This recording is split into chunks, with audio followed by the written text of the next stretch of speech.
How are you?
Could everyone please take their seats so we can continue?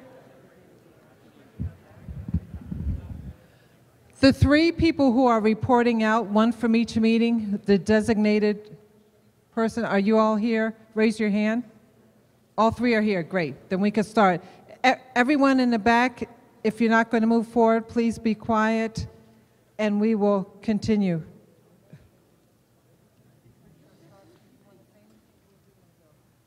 Okay. Please come up and state your name and give a quick synopsis of your. My name is C. Sharp. I'm the 2014 Artist of the Year from the city of St. Louis.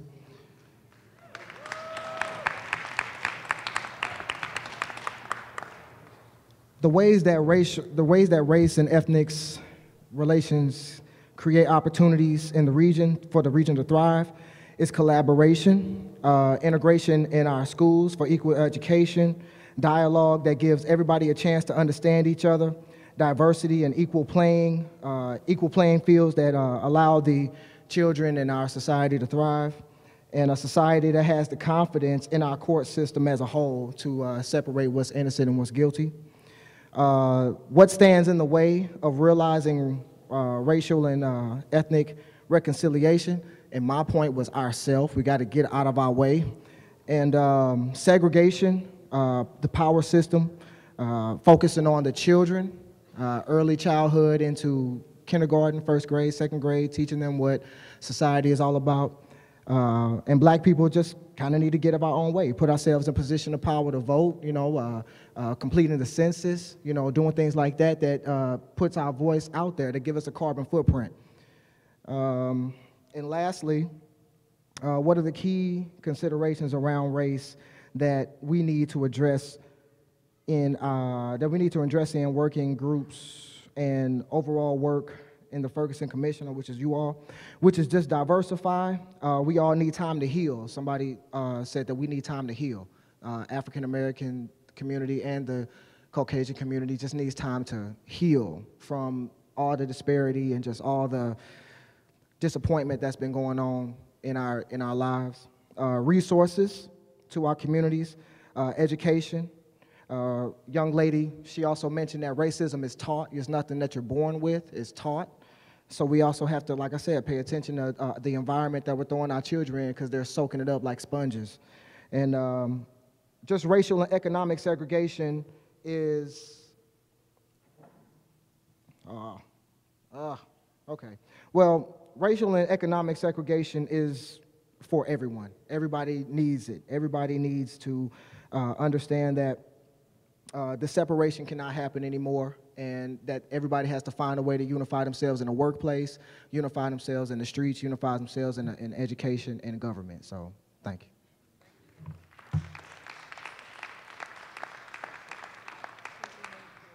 Hello, my name is Dr. Miranda Von Elliott, and some of the common themes that we experienced was education, culture, and mental models, and these same areas are barriers that will also be things that we can focus on to make things better. So for the mental models, we're dealing with white privilege, a system of inferiority for African Americans. We talk about how we perceive and how our perceptions are our reality, dealing with the mental models, and dealing with culture, the culture of separation, the culture of being different and not accepting others' differences. That's the culture that we have. It's systemic, and we have to use that same issue to focus on change. And a lot of people have problems with change, so if we address our relationships with others from a cultural standpoint and be more inclusive, go back to progressive engagement with one another, those are ways that we can improve our relationships. Also with education, if we talk about education from the standpoint of helping others know who we are and help them to value African Americans, help children to value who they are as African Americans, help the public understand as much as possible about the power of diversity is a means of improving our relationships. And the ways that we can do that is through reconciliation, conferences, group meetings, public apologies, and acceptance of wrong. We have to get past fear in order to do that, and it's mainly about a heart condition. So changing our hearts, changing our minds, being more inclusive, and recognizing the value of African American individuals will be a means to resolve some of the issues. So it kind of all goes together. So value, personal perceptions, education, and reconciliation all goes together in making improvements. Okay.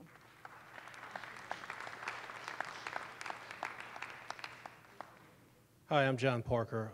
I was wrangled into handling Group 3.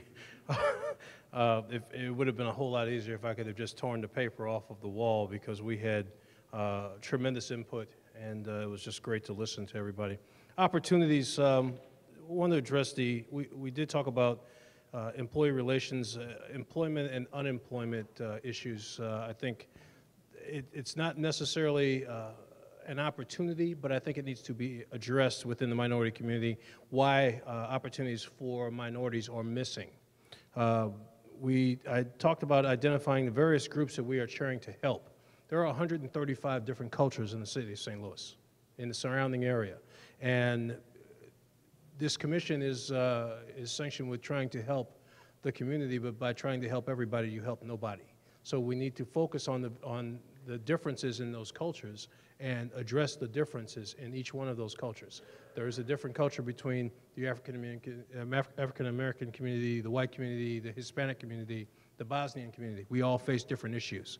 So in order to do that, we have to attack those issues based on the culture that we're talking about. Racial breakdown and disparity within police departments around the St. Louis area also. Moving the conversation from race to culture. Let's eliminate the word race. It's not even a medical term anymore. We need to get to a point where we're talking about different cultures of people and identifying safe places to discuss diversity. Lots of people feel uncomfortable about discussing diversity in their own workplace for fear of losing their jobs. The barriers that we did talk about, people associate with people that they feel comfortable with. At work, you have a division of people. In many employment places, you have a division of people.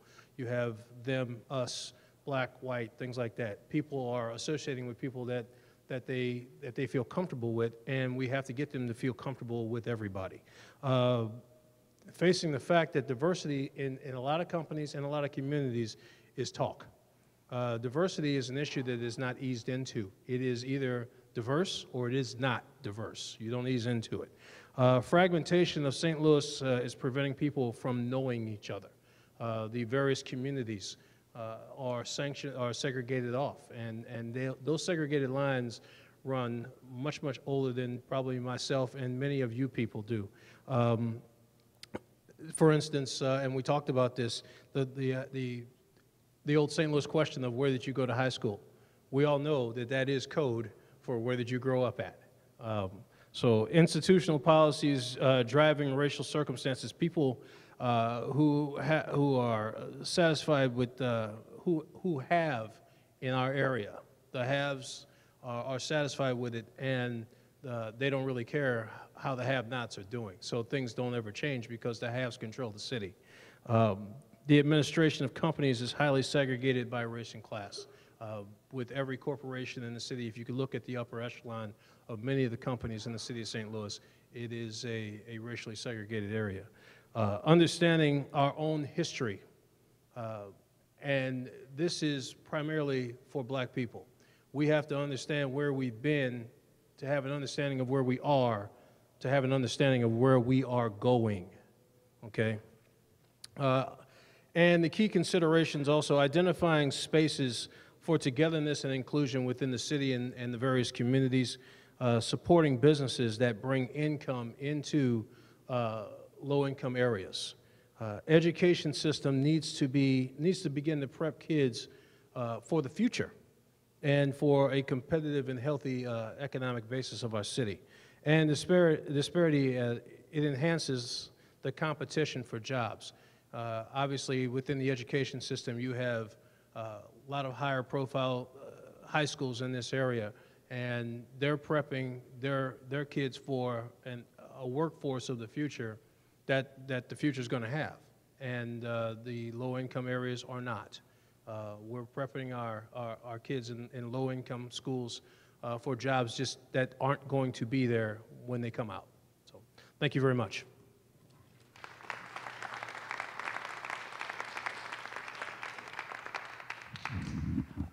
We want to thank all three of our groups and all three of the folks who volunteered to summarize.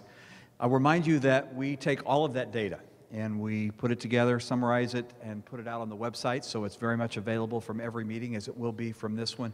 And I have to tell you, every one of the commissioners, we find the energy and the passion and the creativity and the thoughtfulness that takes place in these group breakouts to just be incredibly inspiring. What you are doing is you are helping us set the table. You are helping us articulate what our region feels, and you're helping us begin to create the awareness and the knowledge that leads ultimately to skills and action. So thank you for being willing to engage and to participate. The next portion of our meeting is for commission business, and so we're going to turn to citizen law enforcement relations this evening. Let me just remind you of our process. Our process is from the priorities that you identified, that Starsky covered in the slide here. We had a working group for each one. They've had, several of them have had a head start because they were the first priorities you identified, and so Citizen Law Enforcement Relations has done that and had several meetings. The co-chairs, as was identified, are Dan Isom and Brittany Packnett. Brittany is not here tonight. She is a member of the President's 21st Century Task Force by presidential appointment, and they reported to the President today. And so you will read that in your newspaper tomorrow or in the evening news tonight. And so she was there presenting. But the great benefit we have is she brings that knowledge back and can contribute that to that working group. And so we're blessed to have her to be part of that. And so that working group, along with the municipal court working group, identified their policy priorities at our last meeting. The Commission discussed them, adopted those priorities, and so tonight, Citizen Law Enforcement Relations, and Commissioner Isom will give this report, is prepared to talk about the call to action. What happens as a result of those priorities? Who should act, and how do we begin to move that forward? And so this is Commission business. He's going to give the report to the Commission and ask for comments from the Commission and critique from them. It is not an audience participation component, but if you have thoughts or comments, we welcome those. You're welcome to write them down, share them with us. This is a work in progress, as Dan will say, or you're welcome to post them on the website, however you would like to do it. We welcome participation in that way. So with that, let me see, Starsky, did I miss anything that you'd like to add?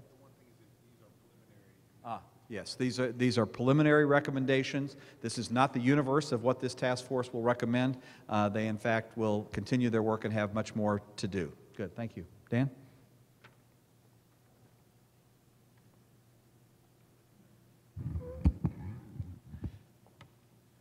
Thanks, Rich and Starsky. As they both stated, this is the update on citizen law enforcement relations. Brittany, as they said, could not be here today. At our last meeting, reviewing the legislative session proposals that are out there right now and listening to the community's voice, the commission adopted the following legislative priorities for 2015. I will skip through the next slide because it essentially goes over those priority areas that we have, but it also breaks it down into three different areas: the priority area, the call to action, and the accountable body. For the first one, update use of force statute and consider adequate documentation as a priority area. The call to action is to update the use of force statute to reflect the Tennessee versus Garner Supreme Court decision. And then the next call to action is establish a statewide database that would document use of force incidences. That would be a legislative measure to put that in place. One thing to note is that there is already currently legislation that is calling for the use of force statute to be updated. There isn't legislation right now that would talk about a statewide database. So that's an area that is not addressed in the legislation that's currently out there. I don't know if we want to go through these one by one and get comment from commissioners before we move on to the next one. Quick question, Dan. So could a individual police department decide to voluntarily establish a database on the use of force incidents? So this is largely a regional issue that we're trying to deal with here in the St. Louis area. There could be the call to action to each police department within this region to actually adopt a database or a system that would collect this information separately, or the collection of police departments in the area commit to collecting this information. The key is probably more than likely it's already collected in some form or fashion by every police department. It's just a matter of collecting it in a way that is consistent across police departments. If I may expound on it a little bit, this is a nationwide issue discussion that's going on right now. I just attended a meeting over the weekend, and we'll attend another one with representatives of law enforcement from all 50 states. This discussion is going on as a nationwide, but I think certainly we could regionalize it, perhaps through, there are groups that we could probably do this to, and we are looking into that.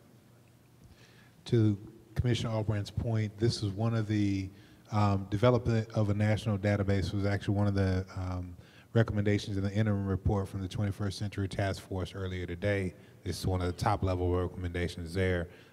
It is one of the things that philanthropy has been moving. Open Society Foundation invested $3.3 million in the establishment of a national database because we do continue to have this challenge of data, which is a critical issue when we start talking about accountability. So just want to express appreciation because in that report it did still note that while there's a drive toward a national database, the accountabilities are still in local police forces, local police commissions, local police departments. So this regional conversation that Commissioner Albrandt, Commissioner Isom raised are quite appropriate and thoughtful. So thank you. Commissioner Blackman.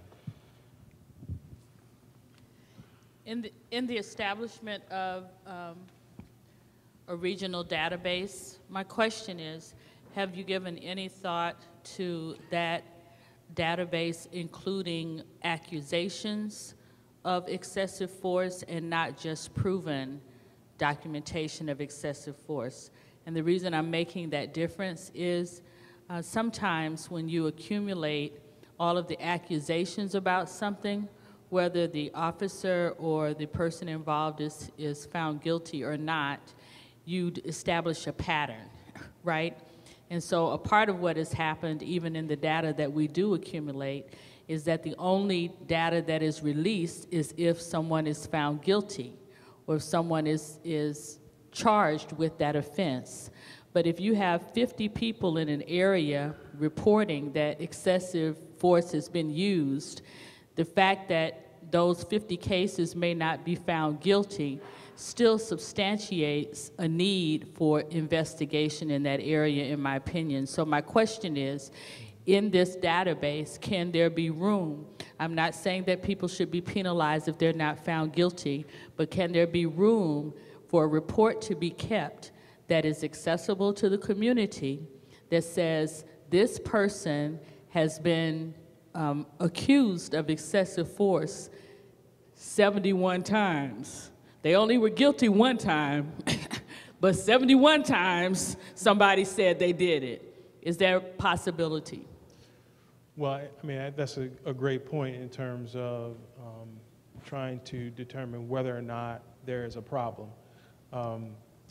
I think it might be in a separate area when we talk about police accountability or civilian oversight, where you would have information about complaints filed, not necessarily complaints that have been investigated and adjudicated and found guilty, but complaints filed, which is what you were talking about, would give you a sense of the level of problem in a community. And certainly that could be categorized in different areas, one being complaints of use of force.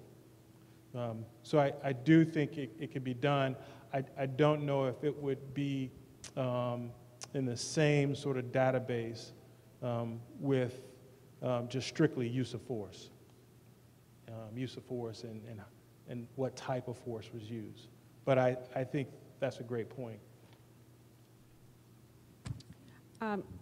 So just on a very basic level, update use of force statute. I mean, the update is something's going to start or something's going to stop. So exactly what does the update do?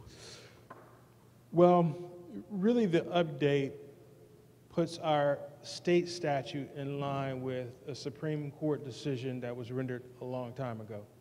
Now, most police departments recognize that that is not a constitutional statute.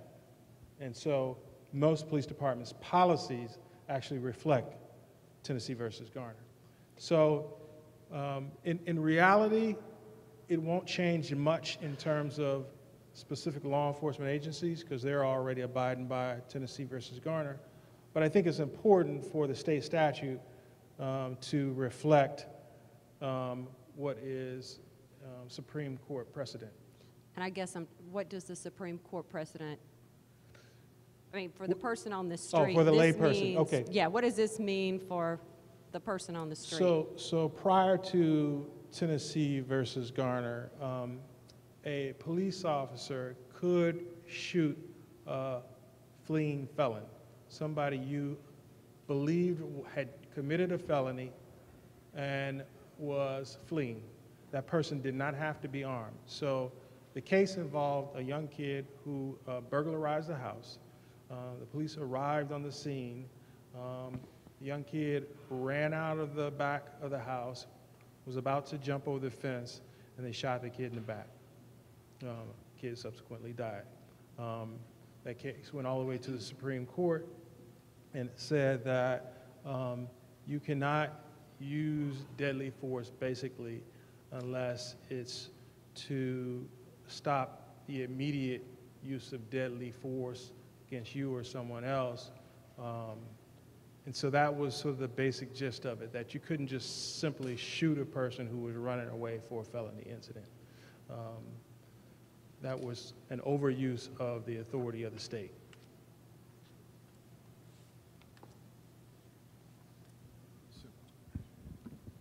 I just wanted to reinforce one point that I think I heard, so let me question it. Under this particular call to action, to establish a statewide database that would document use of force incidences, while the work group is calling for it, and while the accountability is in the Missouri legislature, there's not currently legislation moving on this issue. No. Okay, so this would be a space where a lawmaker or lawmakers could act in order to move forward the work of the work group? Yes. Okay. And to the Commissioner's point, this could be also a local, regional initiative. There would have to be, of course, some money and some programming put into this initiative, but it could be done regionally. Thank you. Any other questions, comments? Okay. Moving to the next priority area, create a legal mechanism for an empowered civilian oversight that emphasizes civil rights enforcement. There is currently a Missouri statute that already empowers local communities to have civilian oversight.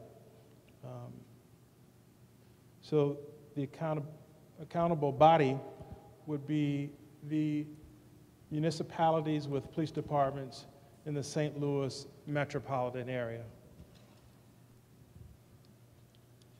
How many municipalities currently have oversight boards? That's a good question. I'm not sure. My question was how many municipalities have civilian oversight boards, and that's a question to be answered. That is a good question, and maybe TR has some comments about this because we've talked about it. What is considered to be civilian oversight? You know, is a city council over a police department civilian oversight? Is a police board civilian oversight? Traditionally, it's been viewed in a little different way, but in terms of the municipalities, I'm not sure about the municipalities. In terms of St. Louis County, the county police board civilians are empowered with subpoena authority, and they are the civilian oversight. The county police board receives every complaint against the police. They review those complaints before they go to the chief of police, and they have authority over that. So then that's only for St. Louis County Police. That does not deal with any of the municipalities. But the policy probably varies from municipality to municipality. But it's really critical that the Civilian Oversight Board be independent from the elected officials. It's really important that they have subpoena authority. And St. Louis County has had that since 1955.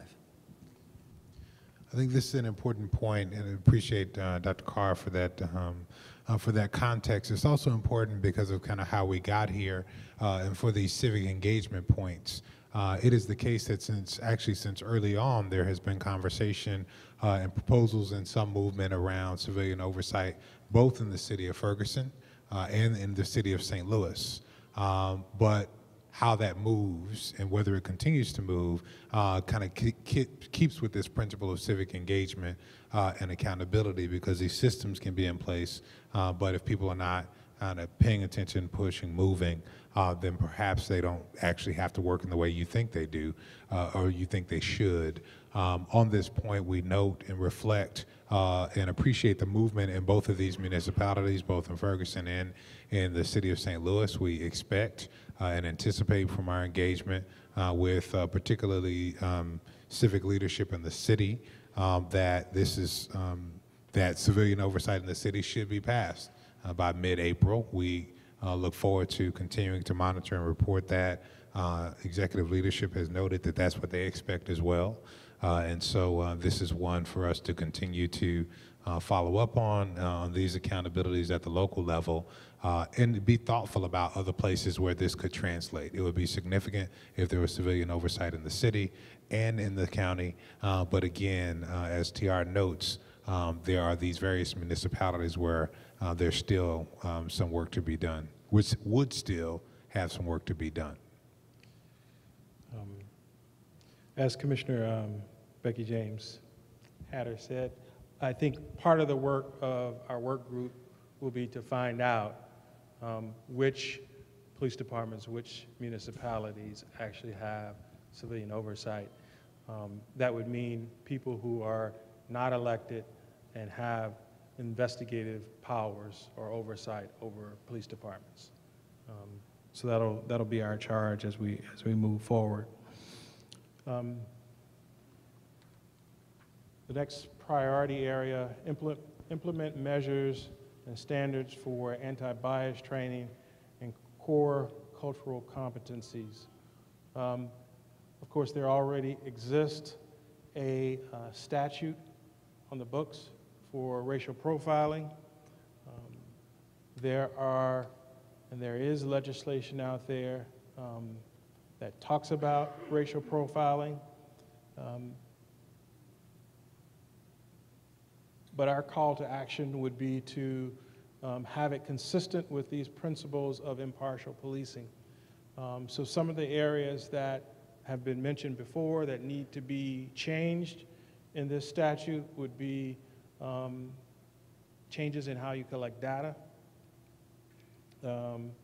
changes in the consequences for having disparate numbers, and then finally, there is a proposed or draft legislation that would require 8 hours of training a year in this area, as opposed to, I think, the 3 and 3 years that are mandated at this point.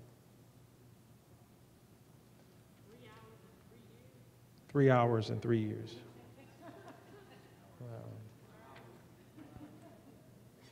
So this could be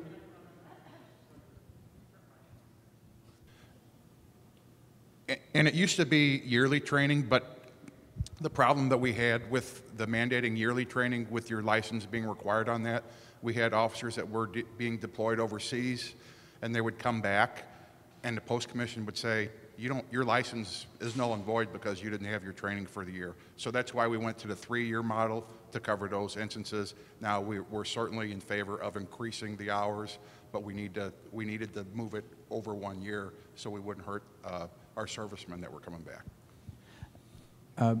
Question to Dan, and maybe this is a post-commission matter as well. Is 8 hours enough? And would that vary by region and by the makeup of the municipality or the region? Are those things to think about? Well, if it was mandated, then 8 hours would be required statewide, and there would be no variance from community to community. So that certainly would be an issue. 8 hours, which is a day of training, I think is probably sufficient if you were going to do it on a yearly basis. To Kevin's point, though, if it has an impact on people's licensing, then I think you lessen the impact when you have to do it all in 1 year.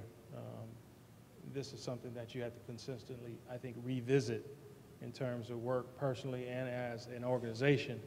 And so I think without the commitment of doing it on a yearly basis, you won't get the same sort of impact that I think we want as a community. Now, that does create challenges, of course, but in a number of different areas. I just want to ask a clarity question, a question for clarity. On accountable body, you have the Missouri legislature and then the various municipalities.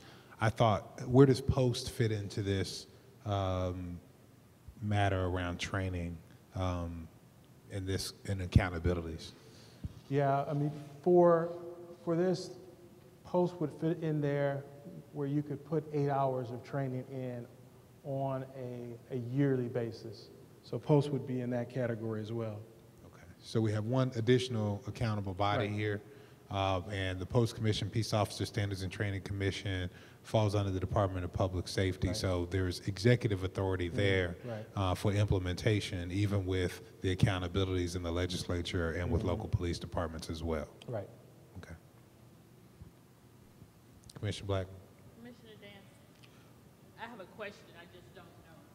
Is there ongoing training in different areas and other areas that police get every year?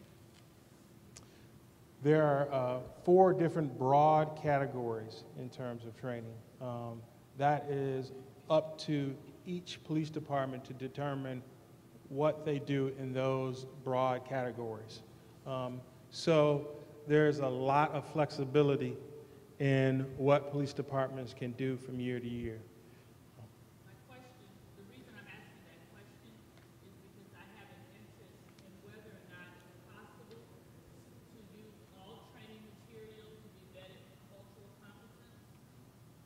So I'm asking, is there training material that is used during the year, no matter how they use it?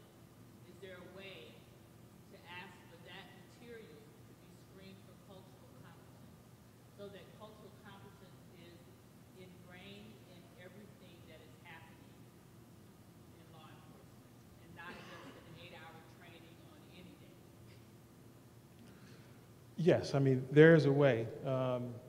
That would have to run through the post-commission for them to approve whether or not each training was culturally competent. So yes, there is a way to do that. If this is not, I think this is a solid point. If this is not, the cultural competency of the training materials has not come up through the work group, and I know it's not one of the identified priorities we saw last week.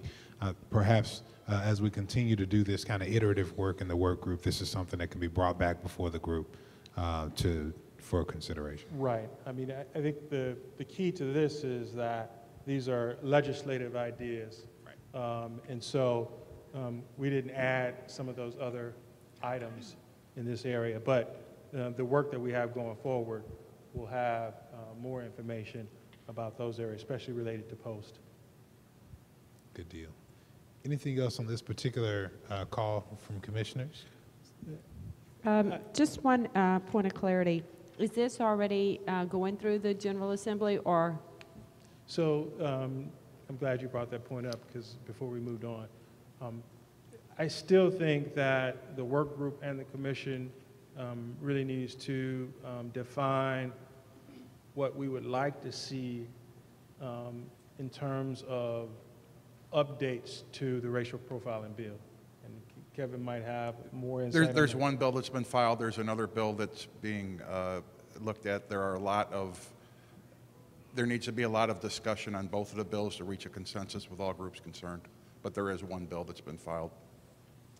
And then just a final question. If you're moving from the 3 hours to the 8 hours, I'm assuming there's going to be a fiscal note, a cost, and or not?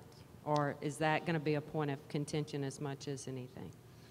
Well, typically, the way training has worked is that it's the responsibility of the individual licensee.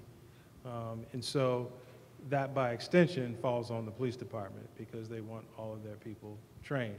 So there will be a fiscal note.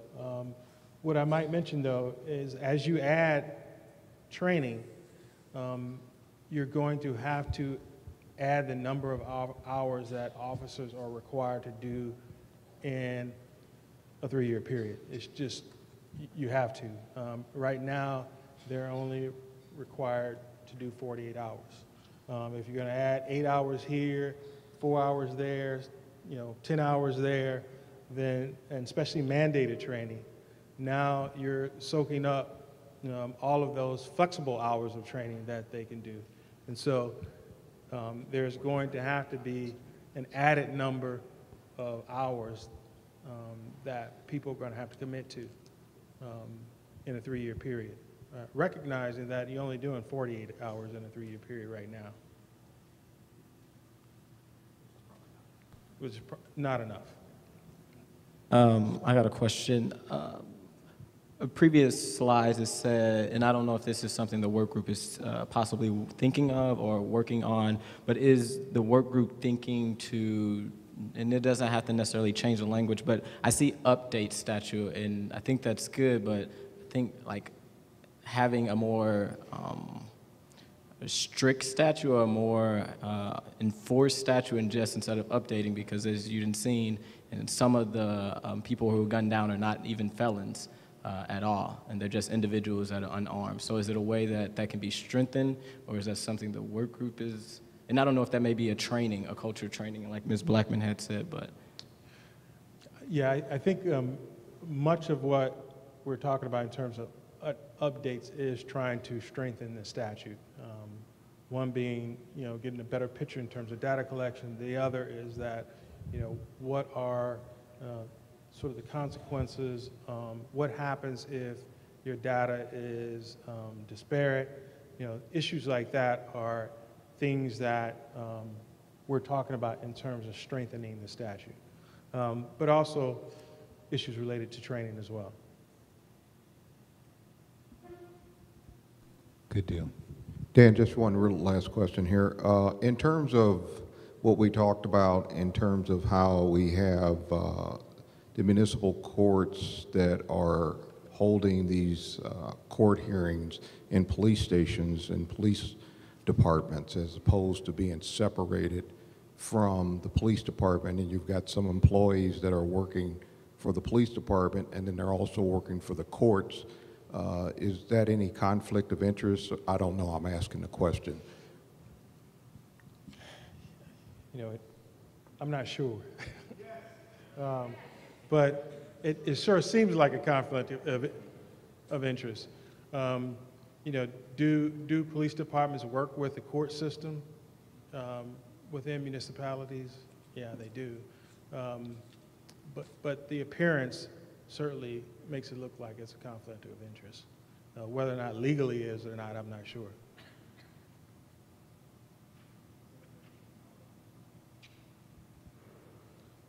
So the next priority area is increase the rigor of law enforcement preparation through new certification standards or training opportunities. So the call to action would be to support legislation that encourages the certification for police departments. There's currently legislation that's out there in that area. The second call to action would be each municipality should evaluate its police department to see how it may improve. So we could encourage police departments or municipalities to become certified or go through the certification process. And then encourage capacity building opportunities for law enforcement. So the accountable bodies are the Missouri legislature in terms of requiring certification, municipalities with police departments, encouraging them on their own to become certified. And this is an area, civic organizations. In the nonprofit world, there's a lot of grants and support for encouraging and helping with capacity building. A lot of what we talked about in terms of law enforcement in some ways has been oversight, training, but this is more like a helpful hand. These police departments that are struggling with policies, with operations, maybe even with budgets, is there the possibility for civic organizations to help them build a capacity to do a better job? You might get more done in that area than many of the other areas combined. So that is a possibility as well. Correctly, this is an area where Chief Belmar, specifically in St. Louis County, and I thought Chief Dotson as well, but clearly Chief Belmar's articulated support for this certification of police departments as a standardization for the state and region as well. I think many law enforcement, at least chiefs, support this as well. There would be a fiscal note to it, and that would have to be our call to action. That if we want a real change, sometimes there has to be real money put behind it, and so that's the issue. We have almost 600 different law enforcement agencies in Missouri. So this would apply to each one of them. It would be a statewide mandate. So Dan, is there, and Kevin too, is there an ability to stratify this so you could say that police departments that serve populations of a certain size are required to be certified so that we could at least begin to get some of these not St. Louis City and St. Louis County, but some of the smaller municipalities that serve a certain swath of the population covered? I mean, I know that certification is very expensive for police departments. Is that the main impediment? And if it is, and we're not able to get a lot of additional state revenue to do it, how can we stratify it so we at least begin that process? I think that's possible. I think you could craft legislation that way, but I don't know that this is just an issue of small versus medium versus large police departments. You could have, you know, a police department in any category that is not doing well. And so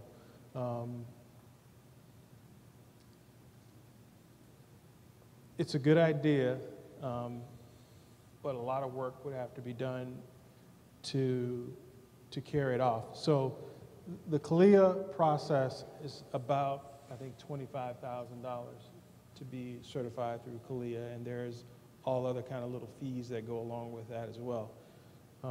The Missouri Police Chief's certification, I think, is about $500.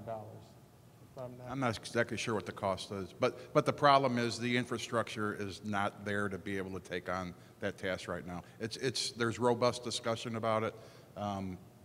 We got to lay the groundwork for the infrastructure. I do not see this happening this year, but we are talking about it. I'm sorry, the infrastructure. As far as getting the certification, in the departments? For the certification bodies, they're not ready to take on this task either. So it's going to have to be probably a couple-year process. Yeah. So it would take. So, oh, go ahead. Could you just clarify what the certification process is? Right. And what would be certified?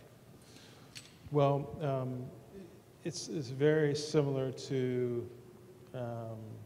I was going to say academic certification process, accreditation, right. So you review policy, you review procedures, making sure that police departments have procedures and policies that are up to date, consistent with best practices, that you're following those policies. In the CALEA process, there is a portion of it that is related to community policing, community relations. There's interview of people who are in the community. So it's a broad accreditation that kind of looks at the entire scope of your police department or your police agency. There are probably, I think, about 500 different categories that the accreditation body looks at that you have to pass.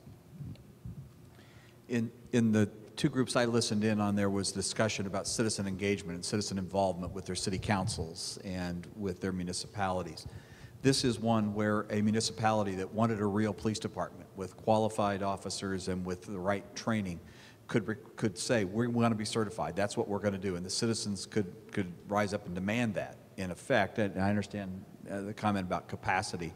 But, you know, if the money is there to support it, and frankly, $25,000 to get certified to me is, you know, small cost to do it right. And that the certifying organizations will build the capacity when the money is there. But to me, this is one where you don't wait for the legislature. We get citizens to demand that their municipalities demand certification from their police departments. So I think this is the area for the work group to also find out which police departments are already certified and which police departments aren't.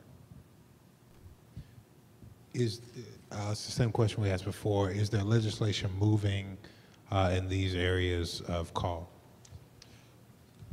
Filed, but moving no, because that was in conjunction with talking to the bill sponsor that it's just the accrediting agency is just not ready to do it this year. So there is a bill filed, but with everybody agreed on, we can't get it done this year. There has to be much more discussion on it. And there's only, I've heard 2 accrediting agencies spoken of. There are only those 2? Well, CALEA is an international accreditation agency, and then the Missouri Police Chiefs Association also does a statewide one, which is probably what most smaller departments would look at, but they don't have the employees right now or to do it. they're requesting that there's a lot more discussion about it, so next year we could go for it, great, and they want to get it. And part of the reason for filing a bill is to get that discussion started. It certainly did. So the bill is not moving forward, but the discussions are continuing. But could we set up an infrastructure and focus on having it set up at the state so that the state is doing the licensing, so we're not dependent on these two existing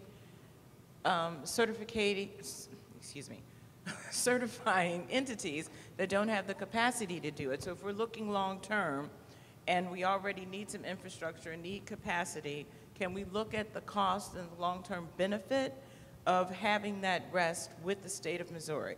And then that way, the state is doing the certification of the departments and the training and the new clearinghouse. I mean, ideally, in my opinion, that's where it should rest. That's part of the discussion also. Yeah, but, and that's why we're talking about, this is something we can't get done this year. You're talking about a pretty huge dollar outlay for state employees, so it's something that has to be looked at. So to the point of what we've heard from others, we need to be thoughtful about the fact that this is more than one session. This is longer term work, and being intentional about implementation and monitoring of any recommendations in this particular space will require some continuing both citizen engagement, but also some monitoring and scorecard for whatever recommendations we come with in our final report. And to Rich's point, that is long-term, but we can press police departments and agencies to become accredited now.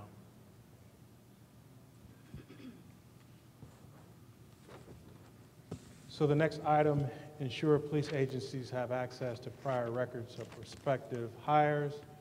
The legislation would allow that access. Accountable body, Missouri legislature. There's already legislation out there that deals with that issue. I don't know where it is right now,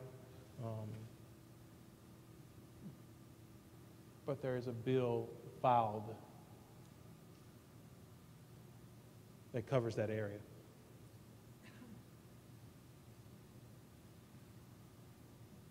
Comments? So the last category is in development, and I don't think we've had a lot of discussion about this priority area, strengthening the whistleblower protection within police departments.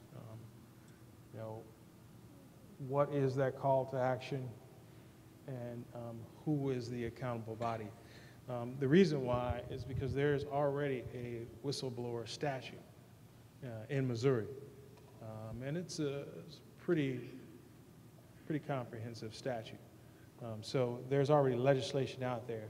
So the question from a legislative priority, what does that mean? Does it mean we change the existing whistleblower law in some form or fashion? So that is not fully developed. I don't know if this would be considered a whistleblower or not, but as a citizen, it's my understanding as a citizen, if I'm present and a crime is being committed and I don't report that and I don't intervene in it, then I'm charged as an accessory. Is that correct? If you're a witness? She's saying no. No. If I'm with someone and they commit a crime and I don't commit the crime, if this isn't true, then I'm visiting some people in jail for no reason, okay?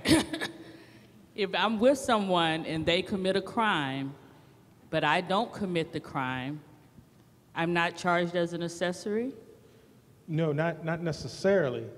I don't know the specifics of each case, but you could certainly be with someone who commits a crime and not be charged as an accessory. It just would depend on what your actions were.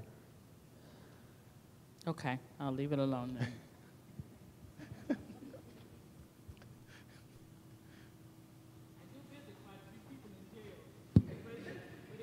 I'm not saying it's impossible that they might not It's be called charged. acting with another, and there has to be, the prosecutor has to show some intent on the person that's acting with the other actor. So, and it goes by prosecutor to prosecutor too. The prosecutor decides who to charge, but according to the statute, you have to have some intent to take some part in that crime. Just by being present, somebody shouldn't be charged. Just a suggestion. I realize that many of these bills are running separately. If there's a way that we can, usually there's one omnibus bill, particularly for public safety. Yep. Are we looking at that? Working on it. Thank you. So I just want to make sure for those who are not as clear about legislative process, you meant something that Kevin picked up on and he affirmed it before you completed the thought. So I'm going to ask Rose just to be more clear about what you mean about the engagement with the omnibus bill. Am I being unclear? No, I don't think you're being unclear. I just think there's a shorthand that both of you all understand that the 50 folks left in the room may not. He's yelling at me for cutting you off is what he's doing. So my suggestion was many of these bills are running separately. So they've either been filed as a House or a Senate bill. Some of them might even be in a situation where they've received committee hearings, they've been assigned, they're moving at different paces throughout the state legislative process. But in my experience, normally we don't get a lot of bills on one particular subject matter passed. So if we can roll some of these bills that have the same similar topic into an omnibus bill, we might have a better chance of getting it passed. And Kevin indicated, and this is his world in terms of public safety, that is currently being done. So I apologize for the shorthand. I wasn't trying to be the school mom. No, thank you very much for Rose and Kevin for your help understanding that. In the so in the last slide, you said there's currently a statute for a whistleblowing program already. Does it not protect the people that it's supposed to, or because I'm asking if there's already a program or a statute in place, can we push that? Since there's a developing one in legislation, the way that goes, can we push the current one or make a call to action that the current one is used for every department, that statute is adopted? Yes, I mean, that could certainly be sort of the accountable body, would be each police department, recognizing that you have a statute, and I guess in some ways making it known that their employees are free to do that, free to come forward with things that they see that are inappropriate. So certainly we'll work through the development of both the call to action and the accountable body as we move forward.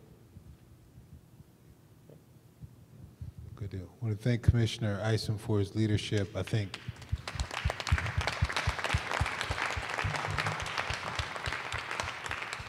so these last two slides in the deck just reflect and reinforce, and all of these slides will be up on stlpositivechange.org. The last two just reinforce for those for whom this may be your first commission meeting, the process of how the working groups work, what their charge is, and how members were selected to the respective working groups. We also want to give thanks for this continued development. What you've seen reflected is that the working groups have a charge not only to identify policy recommendations, but to identify the accountable bodies, and ultimately, in our comprehensive report that you'll see in September, to map a path toward the implementation of those recommendations so that an engaged community could look at these recommendations as a map and have some information about the places to go to hold accountable for them. So we thank Commissioner Isom, Commissioner Packnett, and their working group for that work. At this point, we've reached the point of a conclusion of our working business. I want to hand over to our co-chair to provide us some closing guidance, and then to Reverend Kimman.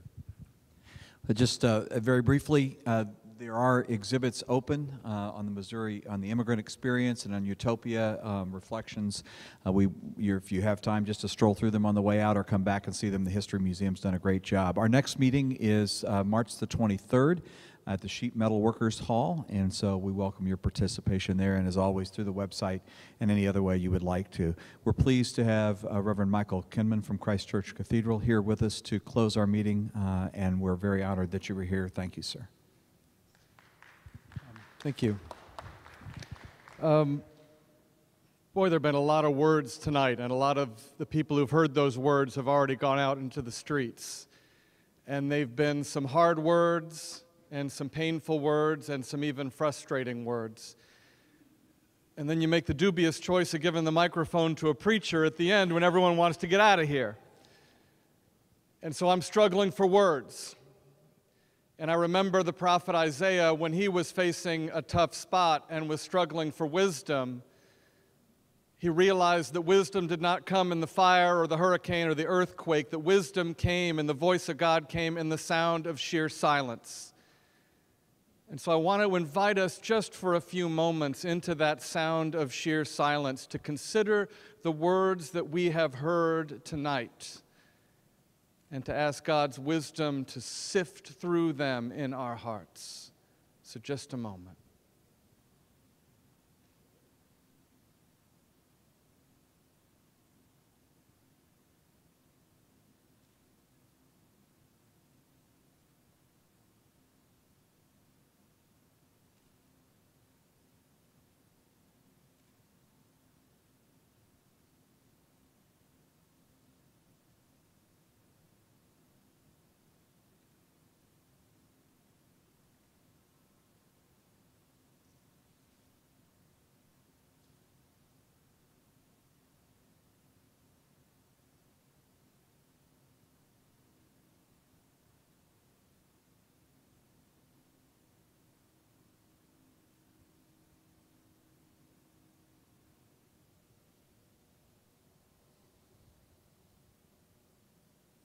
I was trying to think how to sum up this evening, and I realized that that's impossible.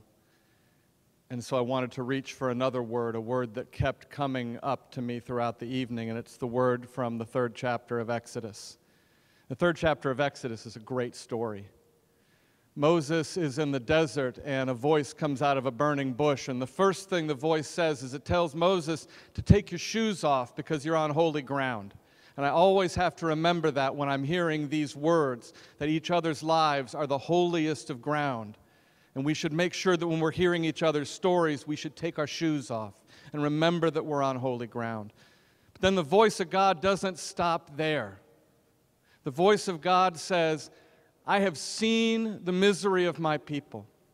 I have heard their afflictions on account of their taskmasters. I have known their sufferings. And I have come down to free them out of bondage in Egypt and to raise them up into a good and broad land, a land of milk and honey.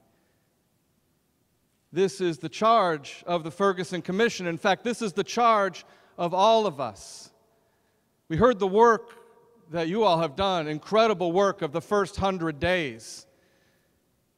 And it was heartbreaking to read. It was things like the 17-year difference in life expectancy between 2 zip codes, and that we are the 5th most segregated metropolitan area of large areas in this country. And this word of Exodus 3 reminds me of a couple things. First of all, it reminds me that those aren't just statistics. Those aren't just numbers. Those are cries. Those are cries at the hands of taskmasters. And God calls us to see the misery, and God calls us to hear the cries, but then to know. And know is a great word. Know is a word of intimacy. You know, like Adam knew Eve, that kind of know. God calls us to know the suffering of the people, to know it, and then to come down and deliver. So it is about seeing the misery and hearing the cries at the hands of the taskmasters and knowing the suffering and then coming down and lifting up. If there's one piece of information that showed up here that gave me the most pause this evening, it was when we had our little keypads. And we divided ourselves up and we said what age we were. And there was the number 1. And it was people under 21 in this room. It was the number 1. 1 out of 115 was under 21. My brother Starsky reminded us at the beginning of this evening that the whole reason we are here is because of the young people. The whole reason we're here. That is what has started this moving. And we had amazing conversation here tonight. And there was one person in the crowd, maybe 2, who were young. And so we need to recognize the lack of that voice, at least in this room. And we need to try our best to hear that cry and to know it, to put that cry on our lips. So as we close tonight, I want to invite you all to stand up.